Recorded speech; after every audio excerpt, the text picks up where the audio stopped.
अथ 3 स्वरूपों की बीतक लिखते।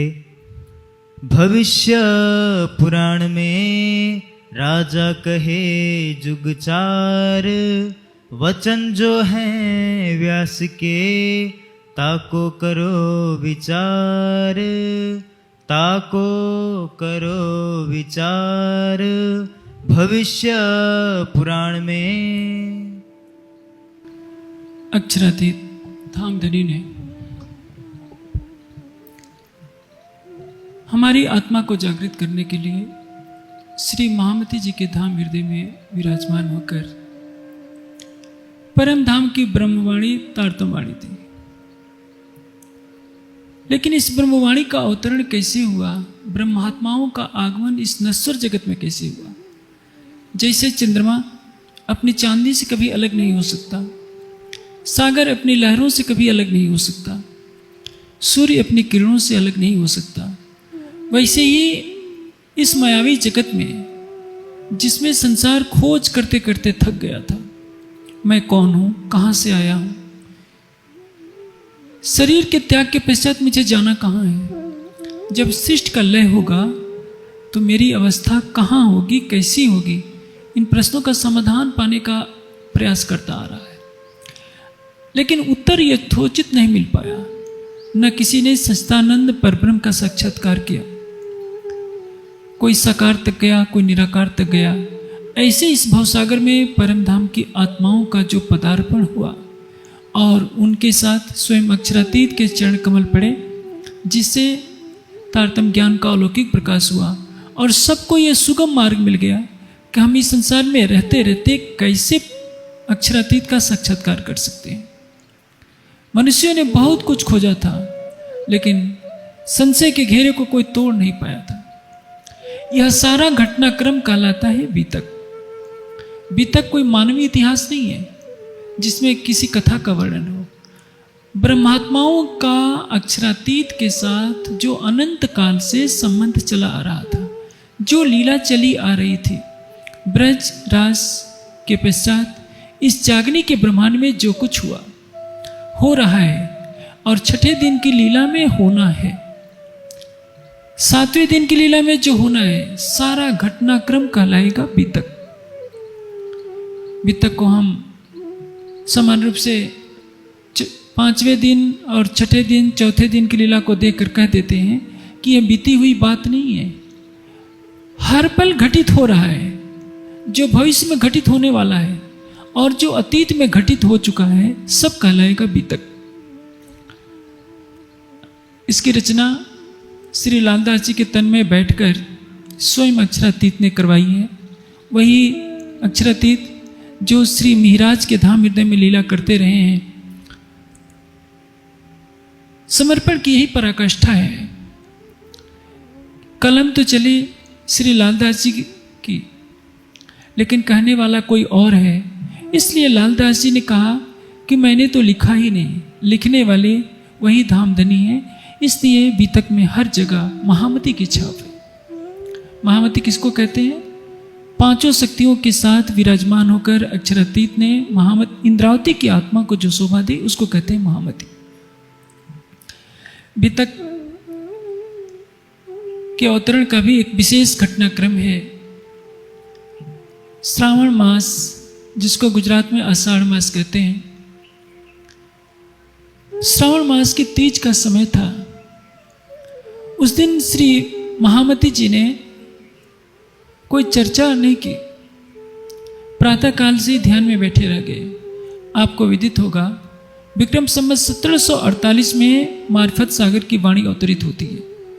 मारिफत सागर के अवतरण के पश्चात कोई ग्रंथ नहीं उतरा, केवल धाम चलने के संबंध में प्रकरण उतरते रहे। 48 के पश्चात श्री महामती जी ध्यान में तल्लीन हो गए। किसके? उस मूल स्वरूप के ध्यान में जो परम धाम की आत्माओं का अभिष्ट है। पूरी वाणी का एक ही सार तत्व है, हम युगल स्वरूप को अपने धाम हृदय में बसा लें। स्वयं करके दिखाना था। आदि किसको कहते हैं? जो हिदायत दे, जो स्वयं चलकर सभी ब्रह्मात्माओं को प्रेरित करे कि मैंने यह किया है और तुम्हें भी करना है। कैसी विडंबना है कि स्वयं अक्षरातीत जिस तन में बैठे हों वह तन स्वयं ध्यान कर रहा है युगल स्वरूप का। और जिस समाज में ये लीला हुई उस समाज के ही सुंदर साथ आज उतावले होकर कहते हैं कि वाणी में चितवनी करना कहाँ लिखा है। चितवनी ही तो हमारा आहार है। चितवनी के द्वारा ही हम परम धाम को देख सकते हैं। चितवनी के द्वारा युगल स्वरूप को देख सकते हैं। हम अपनी आत्मा को जागृत करके देख सकते हैं। यह सारी लीला 1748 से 51 तक 3 वर्षों तक स्वयं श्री महामती जी ने की। और इसके पहले 1740 में जैसे ही पन्ना जी में पदार्पण हुआ था, प्रातःकाल भी चितवनी कराई जाती थी और सायंकाल भी चितवनी कराई जाती थी। लेकिन आज वही समाज दुख के साथ कहना पड़ता है चितवनी से कोसों दूर हो चुका है। प्रसंग यह है, उस दिन श्री जी ने भोजन नहीं किया दोपहर को। प्रातःकाल के ध्यान में बैठे थे, तो जब तक श्री जी भोजन न करें सुंदर साथ कहाँ से भोजन कर सकते थे। इसलिए सब सुंदर साथ भी भूखे रहे। संध्या समय श्री जी की आंख खुली, देखा कि सब सुंदर साथ सामने बैठे हैं बंगला जी दरबार में। सबको आदेश दिया कि किसी ने भोजन नहीं किया, जाओ सब भोजन करके आओ। सबको शक होने लगा था कि आज श्री जी ने तो अपनी आंखें ही नहीं खोली थी, कहीं अपनी लीला को छिपाने तो नहीं जा रहे। जल्दी जल्दी जो कुछ हो सकता था थोड़ा सा भोजन बनाया और भोजन करके फिर आकर के बैठ गए। श्री जी पुनः ध्यान अवस्थित हो गए। पूरी रात बीती है। प्रातः काल जब आखिरी पहर शुरू हो रहा, समाप्त हो रहा था, 5:15 बजे के आसपास श्री जी ने लीला को छिपा दिया। आशय का तात्पर्य यह नहीं कि शरीर छूट गया। समाधि में एक ऐसी अवस्था आती है जिसमें लगता है कि शरीर छूट गया, हृदय की धड़कन बंद हो जाती है, शरीर का कोई भी व्यापार नहीं होता, सांस आना जाना बंद हो जाता है। सबने समझ लिया कि लगता है श्री जी का देह त्याग हो गया। इधर महाराजा छत्रसाल जी के पास सूचना भेजी जा चुकी थी। श्री जी को अपनी लीला छिपाने की जो भावना थी उसका आभास छत्रसाल जी को होने लगा था। महाराजा छत्रसाल जी अपने घोड़े भाले भाई पर चढ़कर के नदी को पार करने का प्रयास करते हैं। उस समय आजकल की तरह पुल नहीं था, लेकिन मिलने की इतनी तड़प थी कि श्री छत्रसाल जी ने अपना घोड़ा के नदी में छलांग लगा दिया घोड़े से। भाव इतना तेज था कि घोड़ा भी बहने लगा। किसी तरह से पार छत्रसाल जी आए। देखा तो पन्ना जी का दृश्य बहुत हृदय विदारक था। श्री जी के अंतर्ध्यान की सूचना जिसको जहां मिली वहीं गिरा और शरीर छोड़ दिया। ये संसार में एक अभूतपूर्व घटना है। संसार में बड़े बड़े महापुरुष आए, किसी ने उनके वियोग में शरीर नहीं छोड़ा। योगेश्वर श्री कृष्ण जी ने भी अपना तन छोड़ा, मर्यादा पुरुषोत्तम राम ने भी छोड़ा, गौतम बुद्ध ने छोड़ा, ईसा मसीह ने छोड़ा, मोहम्मद साहब ने छोड़ा। लेकिन ऐसा नहीं हुआ कि शरीर छोड़ने की बात सुनते ही अनेकों ने तन छोड़ दिया। जिस तन के साथ इतने दिन साथ रहे थे, परम धाम की ब्रह्मवाणी का रस स्वादन किया था, जिनकी कृपा की छत्र छाया में बैठकर यहीं बैठे बैठे परम धाम के एक एक पक्ष में विचरण किया था, उस तन का ओझल होना किसी को भी सहन नहीं था। क़यामतनामा में कहा है, सुनत बिछोआ हादी का पीछे साबित रागे पिंड, धिक धिक पड़ो 3 अकलें व ना ही वतनी अखंड। वो परम धाम की ब्रह्मात्मा ही नहीं है जो अपने प्राणेश्वर अक्षरातीत का वियोग सहन कर सके। मेरे कहने का आशय नहीं है कि आज भी सभी छोड़ दें। ये तो हमें तत्वज्ञान से समझना होगा कि अक्षरातीत कहीं भी अलग नहीं है। महाराजा छत्रसाल जी जैसे पद्मावतीपुरी में प्रवेश करते हैं उनको चारों तरफ सन्नाटा दिखाई देता है। बंगला जी दरबार में आते हैं, सब शांत बैठे हैं। जिधर देखिए उधर ब्रह्म मुनियों के तन मुर्दावस्था में पड़े हुए हैं, कितनों ने शरीर छोड़ दिया है। छत्रसाल जी को समझते देर नहीं लगी कि स्थिति क्या है। कोई विलक विलक रोने लगते हैं कि प्राणेश्वर अक्षरातीत, आपका छत्ता आपके सामने आया है, आपको मेरे से बातें करनी पड़ेगी। लेकिन कोई आवाज नहीं आती है। छत्रसाल जी कोई असह्य हो जाता है और उन्होंने अपनी तलवार निकाल ली कि यह कहते हुए कि जिस तलवार से मैंने यवनों का सिर काटा है, अब वही तलवार मेरा भी प्राणांत कर सकती है। जैसी तलवार निकालकर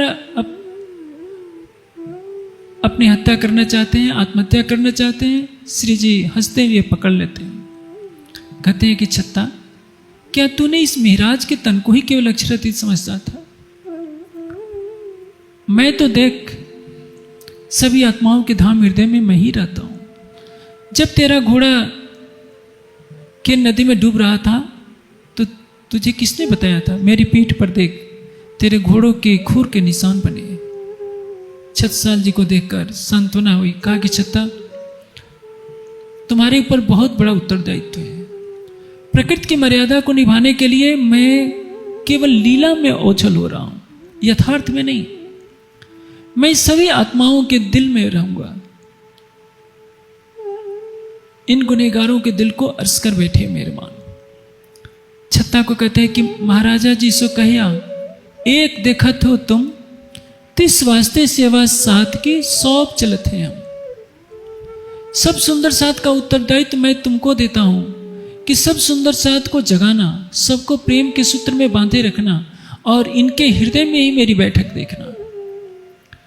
महाराजा छत्रसाल जी को यह सेवा कार्य का आदेश देकर श्री जी पुनः ध्यान अवस्था में हो गए और उस तन को गुम्मट जी में पधरा दिया गया। फिर भी सुंदर साथ को असह्य था श्री जी का अंतर ध्यान, सहन नहीं हो पा रहा था। श्री जी ने कहा कि कोई बात नहीं, मैं तुमसे मिलता रहूंगा। 1 वर्ष तक दर्शन लीला चलती रही। केशवदास जी से वाणी की जिल्दें बांधनी थी, सभी ग्रंथों का संग्रह करवाना था। लालदास जी से कुछ अलग लीला करवानी थी, मुकुंददास जी से कुछ और सेवा लेनी थी, महाराजा छत्रसाल जी से कुछ और सेवा लेनी थी। ये 2 तन तले कदम के आत्म पर आत्म। हमारा परात्म का तन धनी के चरणों में है तो हमारी आत्मा का तन भी धनी के चरणों में। इस तन को कितनी देर तक इस दुनिया में रहना है, इसका निर्णय मूल स्वरूप के हाथ में। लालदास जी भी लगते हैं, क्या मैं ही इतने कठोर हृदय का हूं कि इतने सुंदर साथ तन छोड़ दिए और मैं ये संसार में जागनी कार्य के लिए बैठा हूं? लेकिन नहीं, जो मूल स्वरूप का आदेश होता है उसका उल्लंघन कौन कर सकता है? लालदास जी के तन से यह पूरा घटनाक्रम लिखा जाना था और लालदास जी को यह सेवा सौंपी जाती है। लालदास जी इस पूरी वितक का पहले प्रकरण से लेकर मोमिन सेवे कर्मरत से होते हुए जो आखिरी यहां ते ही खड़े रहे जाके धनिये पकड़े हाथ, उस चौपाई तक जो वितक की अंतिम चौपाई है लालदास जी ने रचना की। आज वह वितक हमारा मार्गदर्शन कर रही है। समय के प्रभाव में वाणी का प्रचार लोप हो गया था, लेकिन इस वितक की परंपरा जो हर मंदिर में कही जाती है, उसने हमारे निजानंद दर्शन के तात्विक ज्ञान को जीवंत बनाए रखा है। इसलिए सावन की आज से पंचमी के दिन सिंहासन पर, श्री जी के सिंहासन पर ब्रह्मवाणी को पधरा दिया गया था कि यह ब्रह्मवाणी क्या है? श्री जी का वांग्मय कलेवर है, ज्ञानमय स्वरूप। ब्रह्मवाणी के कथन को अक्षरातीत का कथन मांगना होगा। हमारे समाज में व्यक्तिवाद के लिए कोई स्थान नहीं, गादीवाद के लिए कोई स्थान नहीं, क्योंकि श्री जी की गादी पर ब्रह्मवाणी को पधराया गया है। जो ब्रह्मवाणी ने कह दिया उसको अंतिम सत्य मानकर सबको अंगीकार करना होगा। इसी में समाज की भलाई है। अब श्री लालदास जी प्रारंभ करते हैं कि अथ 3 स्वरूपों की बीतक लिखते हैं। अब मेरे द्वारा 3 स्वरूपों की बीतक लिखी जा रही है। पहले आया है अथ। अथ का अर्थ क्या होता है? ग्रंथकार ग्रंथ से पहले मंगलाचरण के रूप में अथ लिखते हैं। हिंदी में अथ का अर्थ होता है इसके बाद। वाणी में भी आप कई जगह देखेंगे, अब सुनियो मूल वचन प्रकार, जब नहीं उपज्यो मोह अहंकार। प्रकट वाणी में कहा है, रास ग्रंथ का प्रारंभ होता है हवे पहला मोह जलनी कहूं बात। हवे का अर्थ होता है अब आओ रे इश्क भानु हाँ। इसमें भी मंगलाचरण में कहा है अब। परिक्रमा की शुरुआत ही होती है अब कहूं रे इश्क की बात। यानी ग्रंथकार जो है ग्रंथ लिखने से पहले अपने आराध्य के ध्यान में डूबा पड़ा था। उनको अपने हृदय मंदिर में बसाकर लिखना प्रारंभ कर रहा है तो कह रहा है कि अथ 3 स्वरूपों की बीतक लिखते। हमारी वैदिक परंपरा में भी मंगलाचरण में अथ या ओम लिखा जाता है। जैसे वेदांत दर्शन का पहला सूत्र क्या है? अथा तो ब्रह्म जिज्ञासा। ब्रह्म जिज्ञासा का विषय है। योग दर्शन का पहला सूत्र क्या है? अथ योग अनुशासनम। व्याकरण का पहला सूत्र क्या है? अथ शब्द अनुशासनम। मीमांसा दर्शन का पहला सूत्र क्या है? अथ तो धर्मम व्याख्यासाम। इसी प्रकार जितने ग्रंथ हैं सब में अथ से या ओम से प्रारंभ किया गया है। जैसे मांडुक्य उपनिषद में कहा गया है ओम इत्येतत् सर्वम तस् उपव्याख्यानम। ओम से या अथ से प्रारंभ किया गया है। वैदिक परंपरा में अक्षर ब्रह्म का वाचक नाम ओम होता है, इसलिए परमात्मा का नाम लेकर प्रारंभ कर दिया जाता है। कहीं नाम न लिखकर अथ लिख दिया गया तो समझ लीजिए कि मंगलाचरण हो गया, यानी ग्रंथकार ने परमात्मा का ध्यान कर लिया। ये मंगलाचरण की परंपरा क्यों है? क्योंकि ज्ञान का सागर कौन है? एकमात्र सच्चिदानंद परब्रह्म। हमारा मानव तन उस ज्ञान के सागर की कुछ बूंदों को ही आत्मसात कर पाता है। इसलिए हमारे हृदय में किसी तरह के ज्ञान की अहंग की ग्रंथि न पनप नहीं पाए। उस सर्वशक्तिमान के चरणों में सब कुछ कहा जाता, सौंप दिया जाता है। हे सच्चिदानंद परब्रह्म, आपके आदेश की छत्र छाया में मेरे द्वारा यह ग्रंथ कार्य किया जा रहा है। यानी अपने अहंग का विसर्जन मंगलाचरण का मूल उद्देश्य होता है। सब कुछ मंगलमय कब होगा? जब हमारे अहंग का समापन हो जाएगा। सर्वोच्च स्थिति क्या है? जब मनुष्य का अहंग समाप्त हो जाता है तो वो ब्राह्मी स्थिति आती है। मैं हूं, मेरा है, यही तो सबसे बड़ी माया है। मेरा ये नाम, मेरा ये रूप, मेरा ये तन, मेरा ये परिवार, मेरी प्रतिष्ठा, ये सबसे बड़ी माया है। घर छोड़ना कोई बड़ी माया नहीं है। शरीर की मैं, जीव की मैं, बुद्धि की मैं, रूप की मैं, प्रतिष्ठा की मैं, किसी भी तरह से यदि अस्मिता ने, मैंने हमें घेर रखा है तो समझ लीजिए हमें माया ने घेर रखा है। इसलिए हर मनुष्य किसी न किसी रूप में उस सर्वशक्तिमान का स्मरण करता है, सर्वशक्तिमान को हृदय मंदिर में बसाता है। इसी को कहते हैं मंगलाचरण। अथ 3 स्वरूपों की बीतक लिखते। अब प्रश्न यह होता है 3 स्वरूप कौन कौन से? 3 स्वरूपों का तात्पर्य है यह जो बीतक लिखी जा रही है जागनी ब्रह्मांड की बीतक है। साहेब के संसार में आए 3 स्वरूप, सो कुरानियों कहवे सुंदर रूप अनूप। एक ब्रिज बाल को, दूजा रास किशोर, तीसरा बुढ़ापन में भय भोर। ये बातें कही जाती है। ब्रज का स्वरूप कहीं लिया गया, कहीं रास का स्वरूप लिया गया, कहीं जागने का स्वरूप, कहीं कहीं बसरी मलकी और हकी सूरत लिया जाता है। लेकिन यहां प्रसंग कहीं और है। ब्रज की लीला भागवत में दर्शा दी गई है, रास की लीला रास ग्रंथ में दर्शा दी गई है। अब ये जागनी लीला की बीतक है। ब्रजराज के पश्चात ये जागनी ब्रह्मांड बना और जागनी के इस ब्रह्मांड में परम धाम की आत्माओं ने पदार्पण किया है। उनके साथ अक्षरातीत विराजमान होकर 120 साल तक की जागनी लीला करते हैं। सनंद में कहा है 2000 वर्षोलो कायम होसी बैराट सचराचर। जागनी लीला के 120 वर्ष जब बीत हो जाएंगे तो सारा ब्रह्मांड अखंड मुक्ति को प्राप्त करने का अधिकारी बन जाएगा। जागनी लीला कब से प्रारंभ होती है? विक्रम संवत 1638 में श्री देवचंद जी का तन प्रकट होता है। 1638 से लेकर 1758 तक 120 वर्ष माने जाते हैं। 1712 में श्री देवचंद जी का तन ओझल हो जाता है। 1751 में श्री जी के तन से होने वाली लीला छिप जाती है और उसके पश्चात 7 साल जो बाकी रहते हैं वो आवेश लीला महाराजा छत्रसाल जी के तन से संपादित होती है। इसलिए 3 स्वरूपों में श्री देवचंद जी, श्री प्राणनाथ जी और महाराजा छत्रसाल जी ने लीला की है। यहाँ बसरी सूरत का कोई प्रसंग नहीं है। 3 स्वरूपों की बीतक लिखी जा रही है। लालदास जी पहला वाक्य प्रारंभ करते हैं कि अब मेरे द्वारा मेरे तन से धाम धनी 3 स्वरूपों की बीतक लिखवा रहे हैं, क्योंकि यह प्रसंग किसका है? जागनी लीला का। जागनी ब्रह्मांड है, जागनी लीला है। लैलतुल कद्र की रात में 3 तकरार है, ब्रजरास और जागनी। ब्रजरास की लीला तो बीत चुकी है।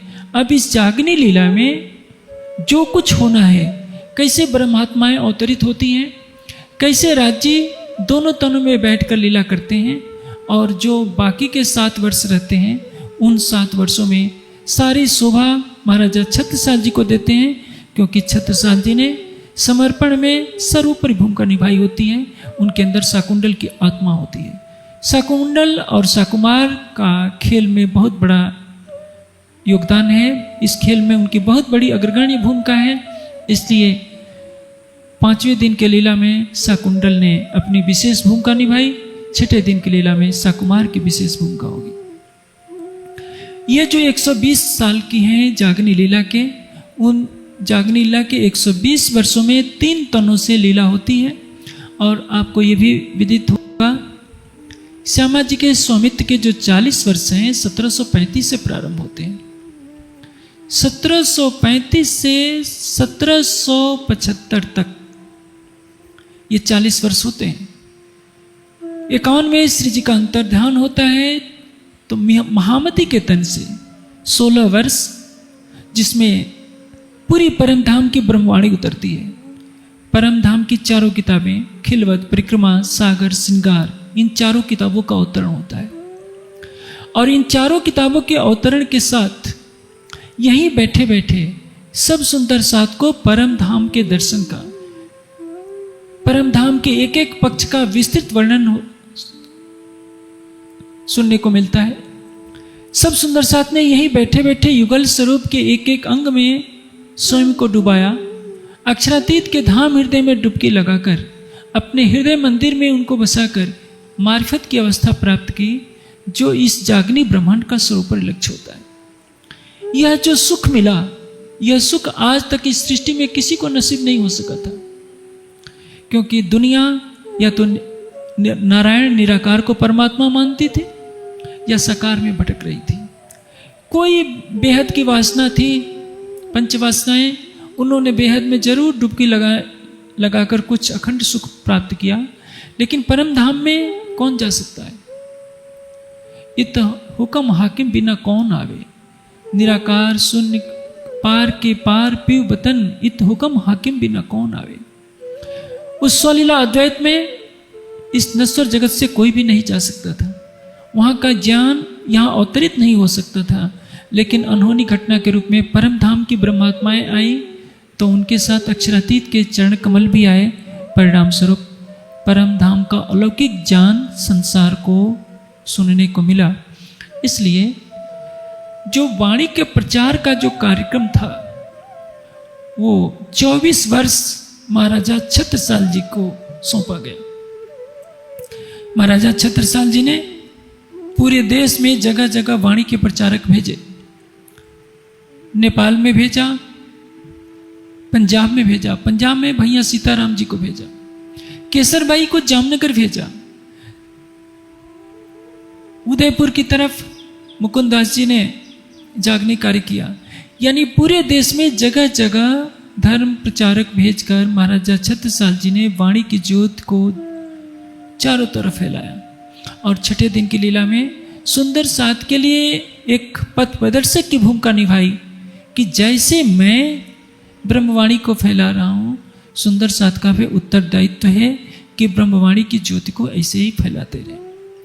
आज हमारे समाज में लगभग 400 के आसपास मंदिर हैं। प्राय सभी मंदिरों में छोटे या बड़े रूप में बीतक कथा का आयोजन होता है। कहीं भी अधिक भीड़ होती है, कहीं कम होती है, लेकिन परंपरा का पालन तो किया ही जाता है।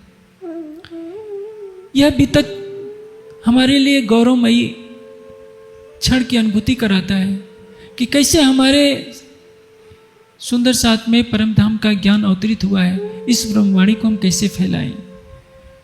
अब यह प्रसंग है अथ 3 स्वरूपों के बीतक, यानी श्री देवचंद जी के तन से, श्री प्राणनाथ जी के स्वरूप से और महाराजा छत्रसाल जी के तन से जागने के जो 120 साल हुए हैं, श्यामा जी की पातशाही के जो 40 वर्ष हुए हैं, जागनी लीला के 120 वर्षों में क्या क्या घटित हुआ है, इन तीनों स्वरूपों की बीतक लिखी जा रही है। आगे चौपाई आती है, भविष्य पुराण में राजा कहे जुगचार, वचन जो है व्यास के ताको करो विचार। 18 पुराणों में भविष्य पुराण की चर्चा आती है, लेकिन ये चीज ध्यान रखना चाहिए, पुराणों में हमेशा परिवर्तन होता रहता है। पुराण किसको कहते हैं? ऐतिहासिक घटनाक्रम, राजा महाराजाओं के इतिहास है, और व्यास जी के नाम से 18 पुराण बनाए हुए कहे जाते हैं। लेकिन सच्चाई यह है कि व्यासिक उपाधि है। इतिहास में कई घटनाएं मिलती हैं आपको। आपने जनक का इतिहास सुना होगा। सीता के पिताजी हैं राजा जनक, और जनक के पास सुखदेव जी भी जाते हैं। तो सीता जी जिस समय थी और सुखदेव जी जिस समय थे, दोनों के बीच में 16 लाख वर्ष का अंतर होता है। तो क्या जनक की उम्र 16 साल हो गई? ये तो कोई भी नहीं मानेगा। सिंहासन पर बैठा हुआ व्यक्ति 16 लाख साल तक जिंदा रह जाए, कभी भी संभव नहीं है। का अर्थ क्या है? जनक एक उपाधि है। जिसे आज भी देखिए, आज से लगभग 2200 वर्ष पहले शंकराचार्य हुए थे। शंकराचार्य की गादी पर आज भी जो बैठता है वो शंकराचार्य ही कहलाता है। आदि शंकराचार्य के सिंहासन पर बैठने वाला व्यक्ति शंकराचार्य कहलाता है। उसी तरह मिथिला राज्य में जितने भी राजा हुए सबको जनक कहा जाता था। विश्वामित्र उपाधि है, वशिष्ठ उपाधि है। आपने सुना होगा विश्वामित्र या वशिष्ठ हरिश्चंद्र के समय में भी हैं और मर्यादा पुरुषोत्तम राम के समय में भी है। दोनों में कई पीढ़ियां बीत जाती है। इसमें चारों युगों के राजाओं का वर्णन है। इस पहले प्रकरण में विशेष रूप से यह बात दर्शाई गई है कि जब औरंगजेब का राज्य होगा तब विजया अभिनंद बुद्ध निष्कलंक स्वरूप का प्रकटन होगा। और इसके बीच में चारों युगों के राजाओं का वृतांत दिया गया है। राजा किसको कहते हैं?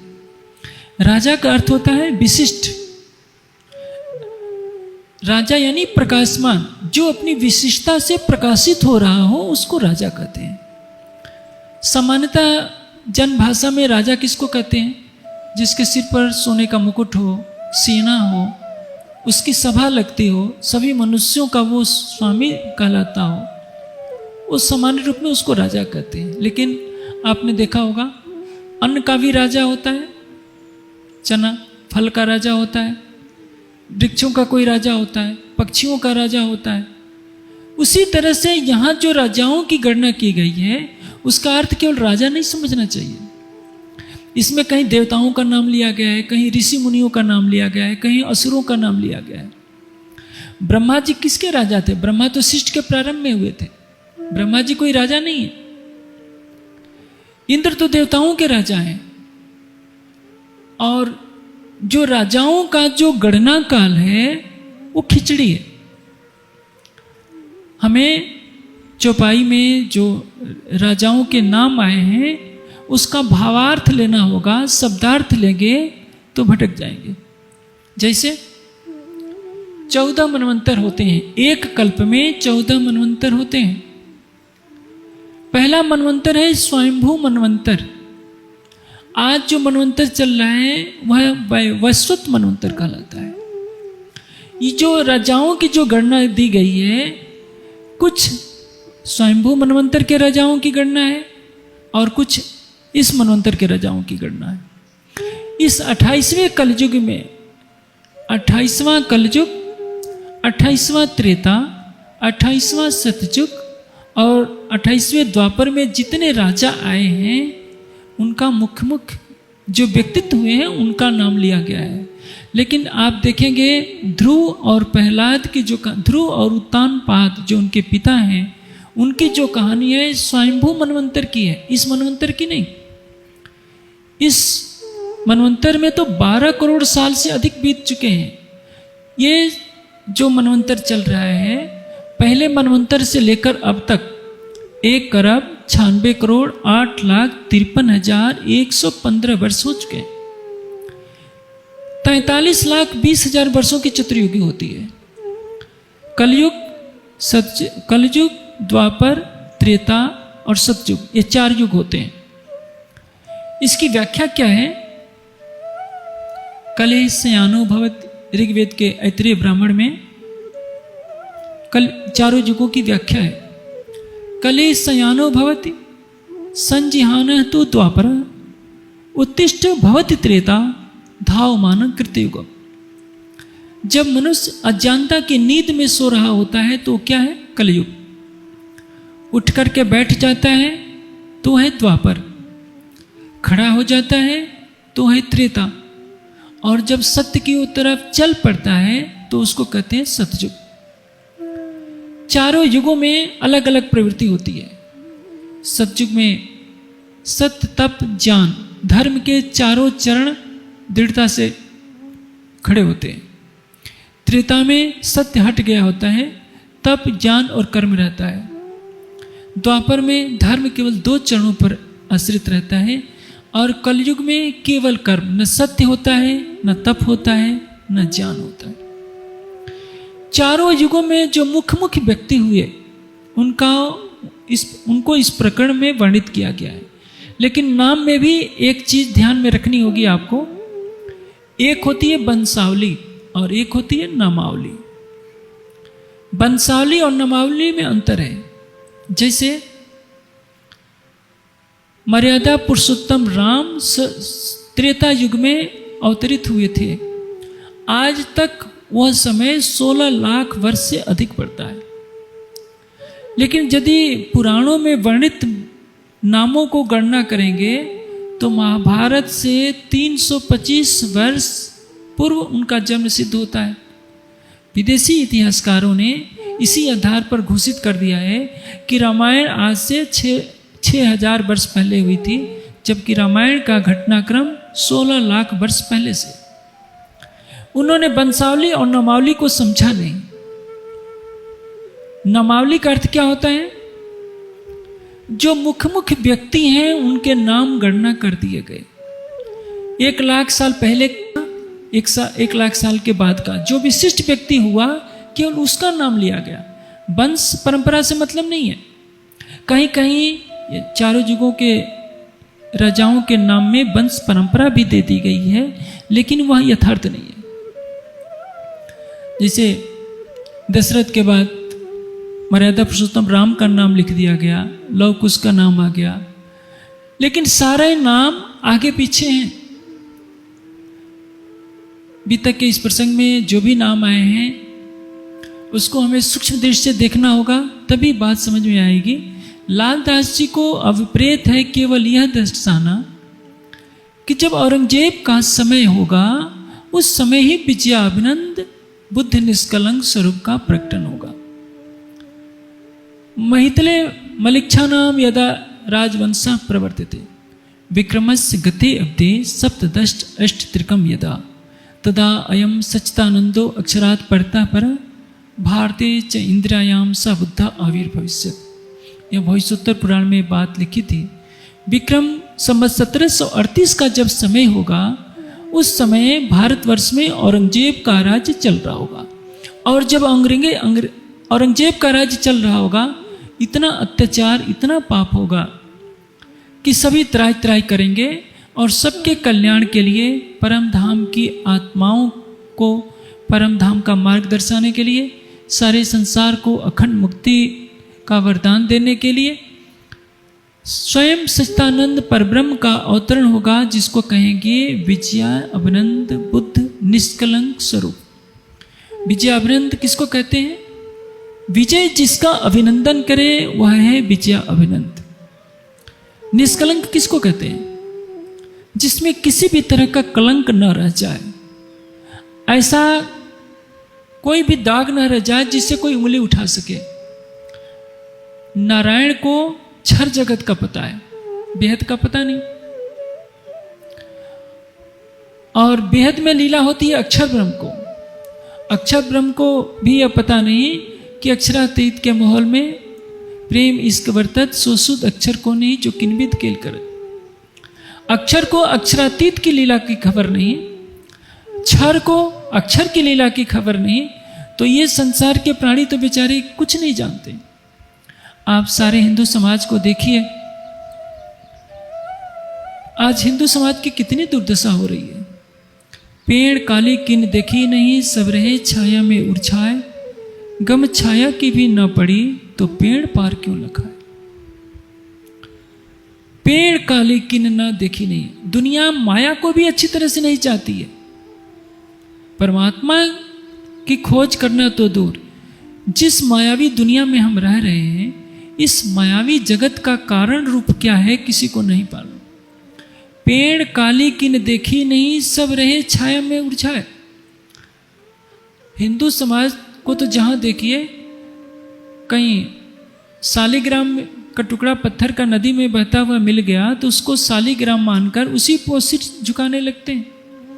घर के आगे ईंट से चबूतरा बना लेते हैं और कहते हैं कि यह हमारा घर का देवता है, उसी को मेवा मिष्ठान खिलाने लगते हैं।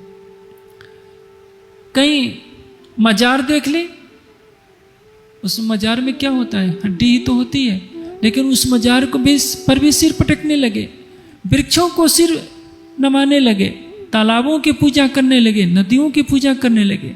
लेकिन जिसने सारी सृष्टि को बनाया है उससे मुख मोड़ लिया। गीता कहती है ईश्वर सर्वभूतानां हृदय देशे तिष्ठति अर्जुन। परमात्मा हृदय मंदिर में बसता है। अभी आपने कीर्तन सुना था थोड़ी देर पहले, आओ जी वाला मारे घेर, आओ जी वाला मेरे आराध्य, मेरे प्राणेश, मेरे हृदय मंदिर में आइए। कितनी मधुर प्रार्थना है उस अक्षरातीत से कि आप मुझे रोते हुए छोड़ करके चले गए। आपके ज्ञान के प्रकाश से मैं जागृत तो हो गई हूँ, लेकिन आप मुझे दिखाई क्यों नहीं दे रहे हो? विरह में मेरी आत्मा आपको पुकार रही है कि मेरे सामने आओ, इसी क्षण आ जाओ। कितनी प्रेम भरी ये प्रार्थना बिनती अक्षरातीत के चरणों में की गई है, आओ जीवाला मारे घेर। लेकिन दुनिया उस अक्षरातीत को प्रीतम नहीं मानती। दुनिया किसको प्रीतम मानती है? पत्थरों को। एक कारीगर पत्थरों को तराशता है, महापुरुषों की मूर्तियां बना देता है। एक कर्मकांडी व्यक्ति झूठे मंत्र उच्चारण करता है कि प्राणाइत यह आगंछंत, प्राण इस मूर्ति में प्रवेश करें, और उसको नाम रख दिया जाता है प्राण प्रतिष्ठा। जिस मंत्र के बोलने से मूर्ति में प्राण चले जाते हैं, तो उसी मंत्र को बोलकर मरे हुए व्यक्ति को जिंदा क्यों नहीं कर लिया जाता? लेकिन सारा हिंदू समाज पत्थर में प्राण भरता है। मनुष्य सोचता है कि परमात्मा तुमने मुझे क्या बनाया, देखो मैं तुमको बनाऊंगा, तुम मुझे क्या जिंदा रखोगे, मैं तुम्हारे अंदर प्राण भरूंगा, तुम मुझे क्या खिलाओगे, मैं तुमको खिलाने बैठूंगा, तुम्हारा बनाया हुआ मैं तो चारों तरफ घूम सकता हूं, लेकिन तुमको किसी कमरे में बंद कर दूंगा, मेरी इच्छा के बिना ताला खोले तुम बाहर भी नहीं निकल सकते। ये मनुष्य तो उपहास ही तो उड़ा रहा है किसी न किसी रूप में, और अपने को हिंदू कहने वाले हम लोग ये गलती कर रहे हैं। हमने वेदों को नहीं देखा, उपनिषदों को नहीं देखा, दर्शन शास्त्रों को नहीं देखा, हमने गीता को नहीं देखा। हमने मनमानी कल्पनाओं के आधार पर तरह तरह के मत पंथ गढ़ लिए, सर्वशक्तिमान परमात्मा को कमरों में बंद कर दिया, ज्ञान के ताले सारे बंद कर दिए कि हृदय में ज्ञान का प्रकाश न हो, हमारा विवेक जागृत न हो। इस अंधकार से निकालने के लिए अक्षरातीत की ब्रह्मवाणी आई है। वाणी पुकार करके कह रही है कि परमधाम की आत्माओं तुम्हें जागृत होना है। और ये जागनी लीला कब चलेगी? जब विजया अभिनंद बुद्ध निष्कलंक स्वरूप का प्रकटन होगा। उस स्वरूप में क्या होगा? अक्षरातीत के ज्ञान की शक्ति रहेगी, जिसको कतेब की भाषा में असराफिल कहा गया है। तो हिंदू धर्म ग्रंथ में जिसको जागृत बुद्धि कहा जाता है। परब्रह्म की आवेश शक्ति होगी। आवेश जहां विराजमान होता है वो अक्षरातीत का स्वरूप होता है। परब्रह्म की हलादनी शक्ति श्यामा जी होगी, और उनके आदेश की शक्ति होगी, जिसको जोश की शक्ति कहते हैं। जागृत बुद्धि की शक्ति, आदेश की शक्ति आवेश के रूप में होगी, जोश की शक्ति होगी, जिसके द्वारा सारे कार्य संपादित होते हैं। परब्रह्म की हिलादनी शक्ति भी होगी, और स्वयं अक्षर ब्रह्म परब्रह्म के सतंग आनंदंग और चितघन शक्ति आवेश रूप से ज्ञान की शक्ति और जोश की शक्ति, इन पांचों शक्तियों के साथ वह तन लीला करेगा। इसलिए उस तन में किसी तरह की अपूर्णता नहीं रह जाएगी, क्योंकि उस स्वरूप में कौन होगा? स्वयं अक्षर, स्वयं अक्षरातीत, अक्षरातीत की हिलादनी शक्ति और अक्षर ब्रह्म के ज्ञान की शक्ति और जोश की शक्ति, पर ब्रह्म की भी निज बुद्धि का प्रकाश होगा। ऐसा स्वरूप आज दिन तक इस सृष्टि में न आया था, न कभी आने वाला है। इसलिए वाणी पुकार करके कहती है, कई हुए कई होइसी पर किन ब्रह्मांडों न आए। अब तक अनेकों ब्रह्मांड बन गए और इसके बाद भी बनते रहेंगे, लेकिन किसी भी ब्रह्मांड में इस स्वरूप जैसा स्वरूप न कभी आया था, न कभी आने वाला है। आज भी तक प्रारंभ हो रही है, प्राय सभी मंदिरों में, हो सकता है कुछ मंदिरों में आगे पीछे भी हो, लेकिन बीतक का सार तत्व क्या है? हम उस अक्षरातीत की लीला को पहचाने, जिसके द्वारा परमधाम की आत्माओं को जागृत होना है। और हम भी जैसे ब्रज में इंद्रकोप के समय उंगली पर उठाया था श्री कृष्ण जी ने, और सबको कहा था कि इसके नीचे सहारा लगा दो, लाठी डंडे लगाओ।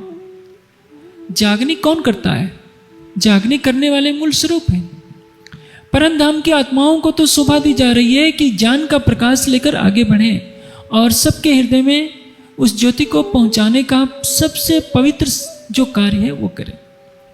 ज्ञान का प्रकाश किसी के भी हृदय में प्रवेश कर जाएगा, न जाने लाखों जन्मों से वो भटकता हुआ उसका जीव परम धाम की तरफ उन्मुख हो जाएगा, योग माया के शाश्वत आनंद को प्राप्त करेगा। इसलिए बीतक का मूल उद्देश्य क्या होता है? केवल चौपाइयों को पढ़कर प्रसाद खा लेना नहीं।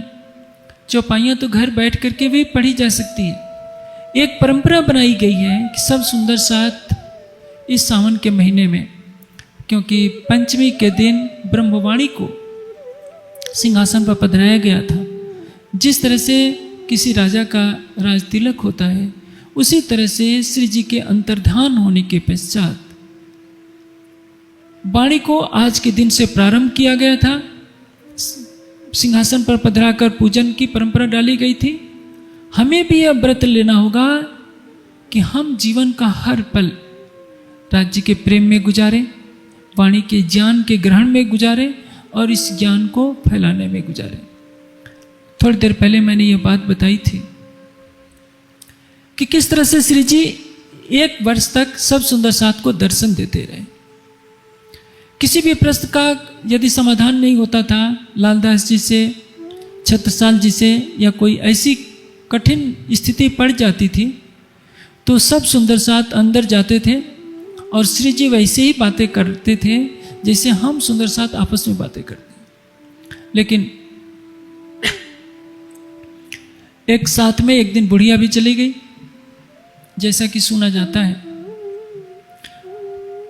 और उसने श्री जी से कह दिया कि धामधनी, मेरी पोती का विवाह या मेरी बेटी का विवाह नहीं हो पा रहा है।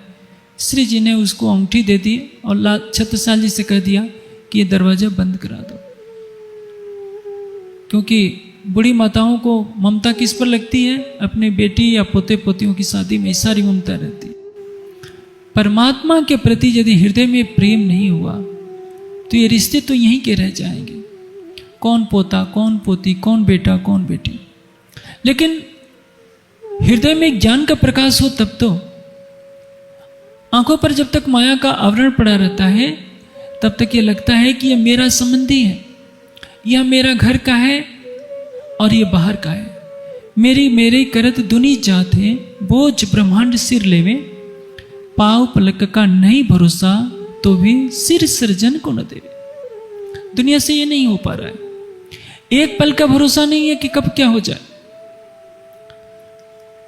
सिर सर्जन को, सृजनहारा जिसने इस सारी सृष्टि का निर्माण किया है, मनुष्य अपना सिर उस सर्वशक्तिमान परमात्मा के चरणों पर नहीं रखता।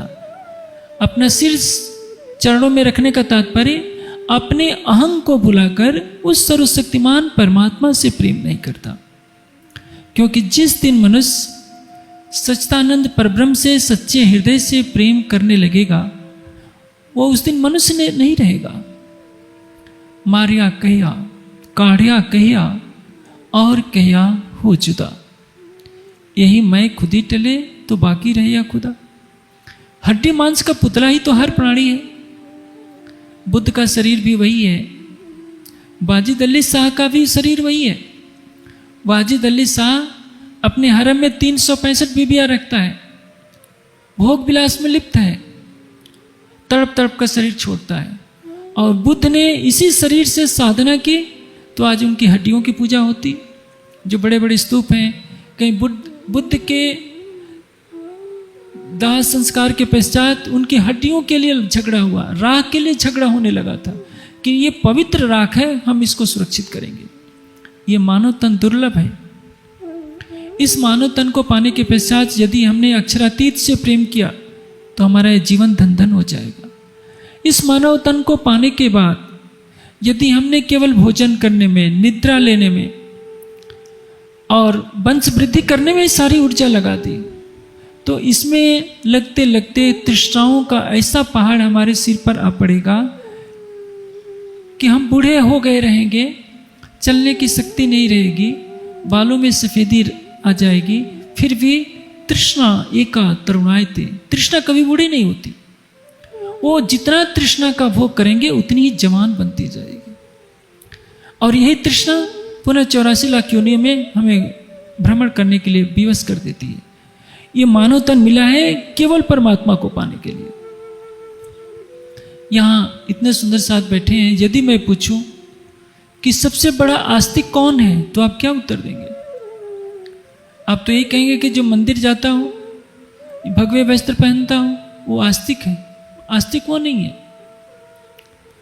आस्तिक वह है जो हर कण में परमात्मा के अस्तित्व की कल्पना करता है कि मैं कोई पाप करूंगा तो वो देख रहा है। लोग क्या सोचते हैं कि चलो राज्य तो मंदिर में है, यहां थोड़े देख रहे हैं। जो हमारे हृदय मंदिर में है वो तो देख रहा है कि हम क्या सोच रहे हैं या क्या कर रहे हैं। कहत कलावत तुम ही करत करावत तुम, कहलाने वाले भी आप हो, कराने वाले भी आप हो, लेकिन हम अपने सिर पर अहंकार का बोझ ढोते फिरते हैं, हमने यह कर लिया, हमने यह कर लिया। जागनी ब्रह्मांड में जिसने अपने अहं का विसर्जन कर दिया, मोहम्मद जी कहते हैं, मोहम्मद कहे ऐ मोमिनो सुनो मेरे वतनी यार, कसम करावे कुर्बानियां आओ मैं मारे किला। मैं को मारने की राह पर हमें चलना है, और उस राह पर कौन चलाएगी? परम धाम की ये ब्रह्मवाणी। हमको परम धाम की राह कौन दिखाएगी? ये ब्रह्मवाणी। संसार तो उलझा पड़ा था। अब जब हम वितक का यह पहला प्रकरण पढ़ते हैं तो हमें 17 सतयुग के राजाओं की जब बात आती है तो हम सोचते हैं कि उस समय 1-1 लाख के लोग, 1-1 लाख वर्ष के लोग होते होंगे कि क्या? वही धरती, वही आकाश, वही पानी। फिर आज मनुष्य की उम्र 100-150 साल होने में बहुत कठिनता आती है। कुछ लोग तो 75 तक जाते जाते कह देते हैं कि अब जीना संभव नहीं है। 1-1 लाख साल मनुष्य की उम्र नहीं हो सकती। मैंने पहले ही आपको कहा, ये वंशावली नहीं। वंशावली का अर्थ क्या है? उनके पुत्र ये, उनके पुत्र ये। नामावली का तात्पर्य क्या है? कि वो एक-एक वंश के एक-एक व्यक्ति का नाम प्रमुख रूप से ले लिया गया और कह दिया गया कि सतयुग में जब 17 व्यक्ति हो जाएंगे, पूरे सतयुग की उम्र होती है 17,28,000 वर्ष। कलयुग 4,32,000, इसका दूना द्वापर 8,64,000, 4 और त्रेता इसका 3 गुना। चारों युगों को मिला देंगे तो 43,20,000 वर्ष होते हैं एक चतुर्युग में। ऐसी 1000 चतुर्युगी बीत जाए, यानी 1000 बार सतयुग, 1000 बार त्रेता, 1000 बार द्वापर और 1000 बार कलयुग, तो इसको कहते हैं एक कल्प। एक कल्प में कितना वर्ष होता है? 4,32,00,000,000 वर्ष। और इसमें आपको चारों युगों के राजाओं की बात कही गई है। आप सोचिए, ये जो द्वापर और कलयुग के जो राजाओं की बात कही गई है, इस वैवस्वत मनवंतर के 28वें द्वापर और 28वें कलयुग की बात की गई है। इसके पहले त्रेता और सतयुग के जो राजाओं की बात कही गई है, कुछ इस मनवंतर की, कुछ पहले के मनवंतरों की। इस मनवंतर से पहले 6 मनवंतर और बीत चुके हैं। ये 7वां वैवस्वत मनवंतर चल रहा है, जिसमें सूर्यवंश और चंद्रवंश की कहानी कही गई है। तो इस प्रकरण में यही बात विशेष रूप से दर्शाई जाती है। और इस प्रकरण का मूल उद्देश्य है, जैसे मैंने कहा, सतयुग के 17 राजाओं की बात, पुनः त्रेता के राजाओं की बात, द्वापर के राजाओं की बात, और कलयुग में जब औरंगजेब का राज्य होगा तो उस समय विद्यावानंद बुद्ध निष्कलंक अवतार का प्रकटन होगा, जिनके साथ परम धाम की आत्माओं की जागनी लीला होगी। बुद्ध गीता में कहा गया है, अक्षरातीत ऐसो वै पुरुषो बुद्ध उच्यते, तेजोमय आदि रूपा च तस्य अवतार उच्यते। ये जो विद्यावानंद बुद्ध निष्कलंक स्वरूप हैं, यही अक्षरातीत है। विद्यावानंद बुद्ध निष्कलंक स्वरूप की लीला 2 तनों से होगी। एक में विद्यावानंद, दूसरे में विद्यावानंद बुद्ध निष्कलंक अवतार। अवतार और स्वरूप में थोड़ा सा अंतर होता है। अवतार किसको कहते हैं? अवतार यानी अवतरित होना। परमात्मा का कभी भी अवतार नहीं होता, ये सैद्धांतिक बात है। वेद में परमात्मा के अवतार का कोई वर्णन नहीं है। अब प्रश्न यह है, हम क्यों कर रहे हैं? क्योंकि अनहोनी घटना के रूप में परमधाम की आत्माओं का अवतरण हुआ है। आज दिन तक परमधाम की आत्माएं कभी इस नश्वर जगत में आई ही नहीं थी। यह है खेल का महाकारण। महाकारण किसको कहते हैं? जो कारण का भी कारण है, वो है महाकारण। पहले मूल अद्वैत में भौम जहां इश्क,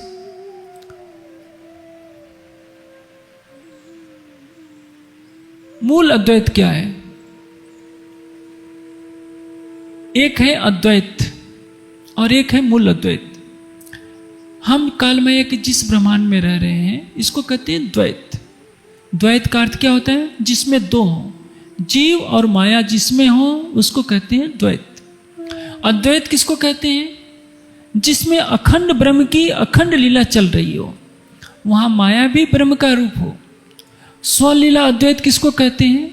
जिसमें अक्षरातीत सच्चिदानंद परब्रह्म ही स्वयं सभी रूपों में लीला कर रहा हो, सबके तन एक जैसे हों, सबके दिल एक जैसे हों, जहां अक्षरातीत के सिवा किसी दूसरे का अस्तित्व न हो, जहां पूर्ण ब्रह्म बिना और न कोई, उसको कहते हैं स्वलीला अद्वैत। आज संसार में सब खिचड़ी कर दिया गया है। बड़े बड़े ज्ञानी जन क्या मानते हैं कि ये सारा जगत ही ब्रह्म रूप है, इस जगत के कण कण में ब्रह्म है। वाणी कहती है, कोई कहे सबे ब्रह्म तब तो अज्ञान कछुए नहीं। एक उपदेश देने वाला है, एक उपदेश लेने वाला है। फिर कौन किसको ज्ञान दे रहा है? क्या एक ब्रह्म अज्ञानी हो गया और एक ब्रह्म ज्ञानी हो गया?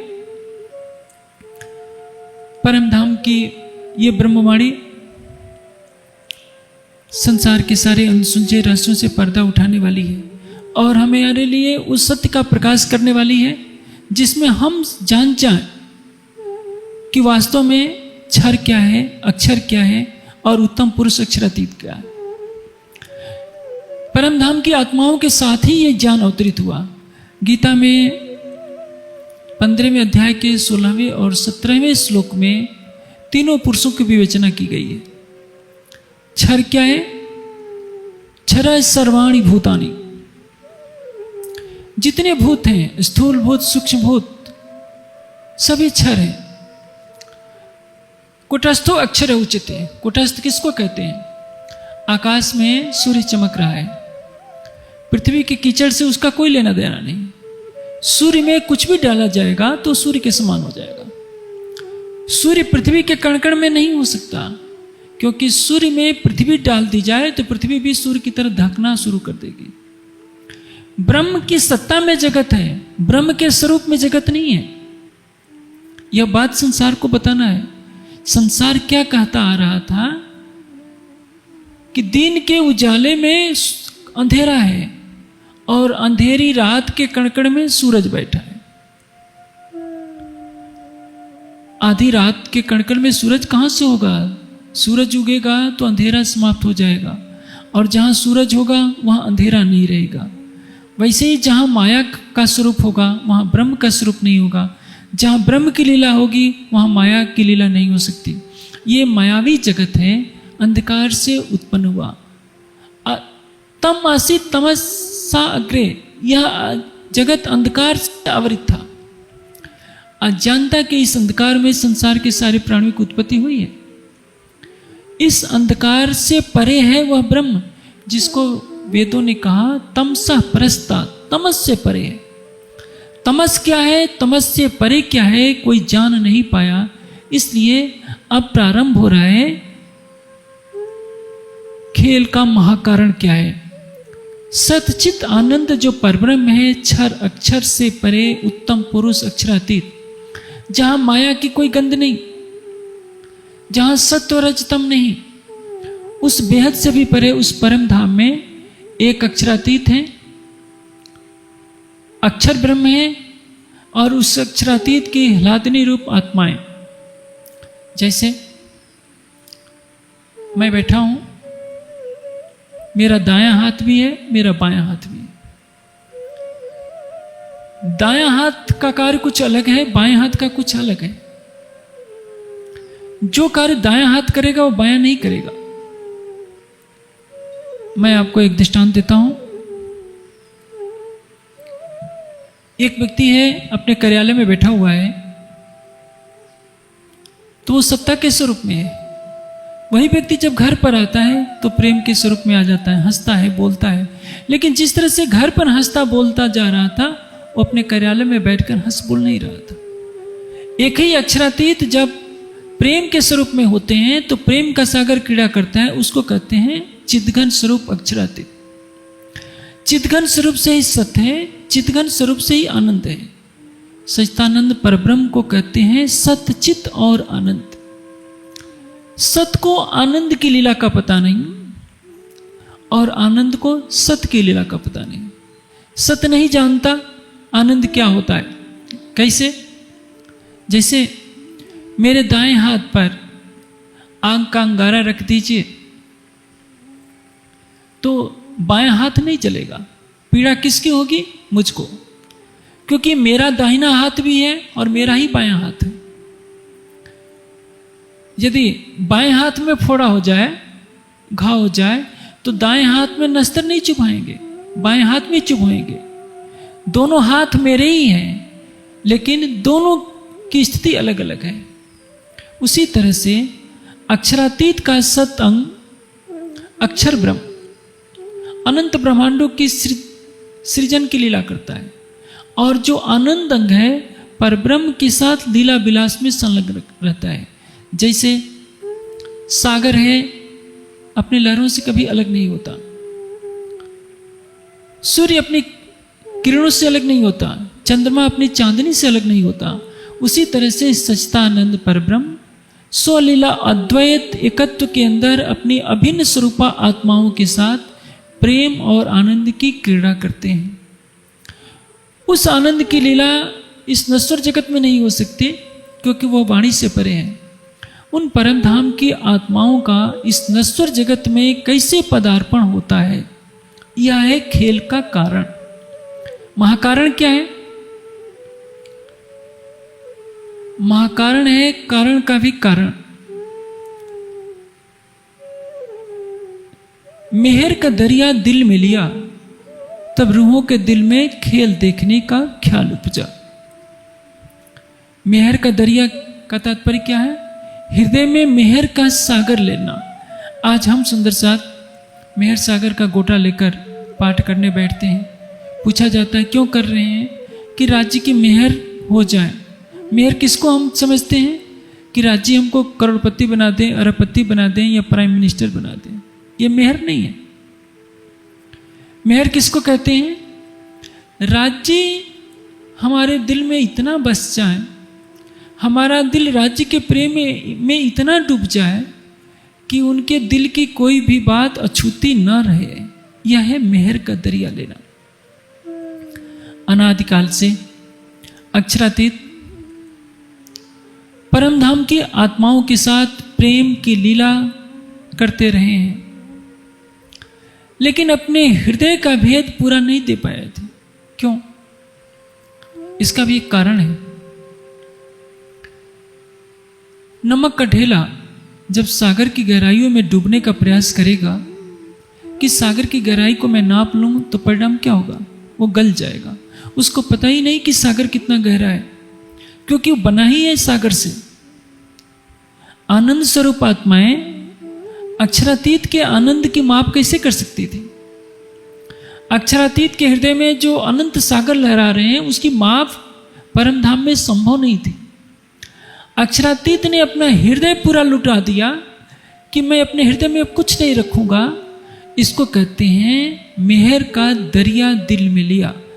अक्षरातीत अपने मेहर की पहचान कहाँ करा सकते हैं? आप जानते हैं, भोजन का स्वाद कब मालूम होता है? जब भूख लगती है। परम धाम में प्रेम है, आनंद है, शाश्वत शांति है, अखंड सुख शांति सब कुछ है। इस जगत में असत है, जड़ है, दुख है।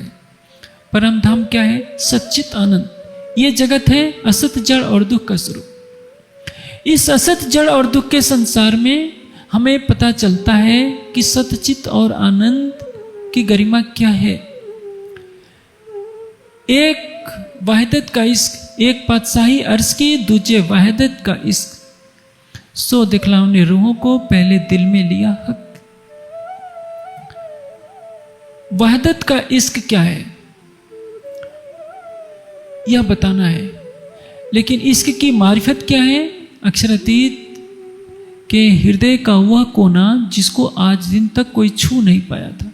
अक्षरातीत के प्रेम और आनंद में सभी डूबते रहे थे, लेकिन उस प्रेम और आनंद की कोई था नहीं कर पाया था।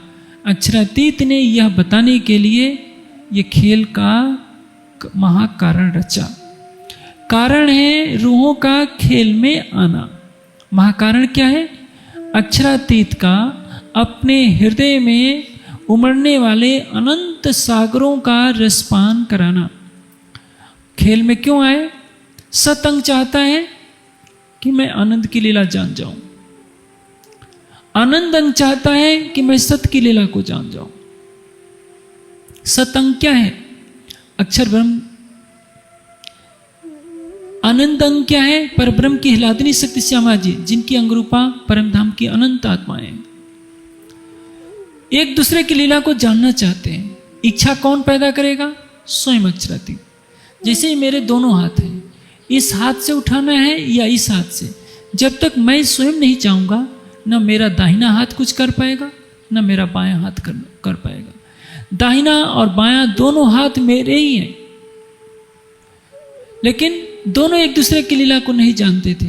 अक्षरातीत ने परम धाम की आत्माओं को सत्य की लीला दिखानी चाहिए, और अक्षर ब्रह्म ने परम धाम की प्रेममयी आनंदमयी लीला को देखना चाहा। ये हो गया कारण। महाकारण है कि राज्य दोनों की लीला को दिखाने के माध्यम से अपने दिल को दिखाना चाहते हैं। हुक्म ने हुक्म को हुक्म से हुक्म दिखाया। हुक्म क्या है? राज्य के दिल की इच्छा। राज्य ने अपने दिल में इच्छा ली कि मैं अपनी अंगनाओं को अपने दिल का भेद बता दूं। ये हो गया महाकारण। महाकारण से कारण बनेगा। ये कब होगा? जब सखियां इस नश्वर जगत में आए अक्षर की स्वप्न की लीला में। अक्षर की लीला है बेहद मंडल में, स्वप्न की लीला हद में है, और हद में न प्रेम है, न शांति है, न आनंद है। राजा भी दुखी, प्रजा भी दुखी, योगी भी दुखी, गृहस्थी भी दुखी। कोई भी नहीं कह सकता कि हमारे पास पूरी शांति। इसलिए खेल के महाकारण से कारण बनता है, और परम धाम की आत्माओं का इस नश्वर जगत में पदार्पण होता है। यह आज पहले दिन की चर्चा का मूल सार है कि अब हमें संसार के अन्य ग्रंथों से परे कुछ और बताया जाना है। कैसा है सौलीला अद्वैत परम धाम? आपने परिक्रमा में, सागर में, श्रृंगार में, खिलवत में परम धाम के आनंद की रसधारा का पान अवश्य किया है। लेकिन बीतक साहब के इस पहले प्रकरण के पश्चात जो दूसरा प्रकरण शुरू होता है, उसका प्रारंभ इसी बात से होता है कि इस खेल का महाकारण क्या है और कारण क्या है, कैसे परम धाम की आत्माओं को आना होता है। इस सृष्टि में बड़े बड़े बुद्धि के सागर कहलाने वाले हो गए, लेकिन कोई ये नहीं बता पाता कि वो बेहद मंडल कहाँ है। तभी तो बेहद वाणी में कहा जाता है, बेहद के साथी सुनो बोली बेहद पानी, बड़े बड़े रे हो गए पर काहू न लगा। ना तो आए बुद्ध के सागर गुण खट ज्ञानी, 6 शास्त्रों को जानने वाले बड़े बड़े बुद्धि के सागर कहलाने वाले हो गए। इस दुनिया में शेष जैसे ऋषि भी हो गए, जिनको कहा जाता है कि उनके 1000 मुख हैं। 1000 मुख होना यानी 1000 प्रकार से शब्दों की व्याख्या करने की सामर्थ्य शेष जी में थी। ऐसे बड़े बड़े मनीषी ऋषि मुनि हो गए। अवतारो इत क्या क्या जो दई न बका की शुद्ध, तो लो द्वार खोले नहीं आए खोले विद्या अभिनंद बुद्ध। विद्या अभिनंद बुद्ध निष्कलंक स्वरूप ने आकर के अखंड परम धाम का दरवाजा खोल दिया है सारे संसार के लिए। अब हमारा उत्तरदायित्व है कि उस परम धाम के ज्ञान को हम कितना फैला पाते हैं, स्वयं कितना आत्मसात कर पाते हैं और उसका कितना आनंद ले पाते हैं। श्री महामति कहे साथ जी, शास्त्र कहे यूं कर, आगे अपनी बीतक सो लीजे चित धर।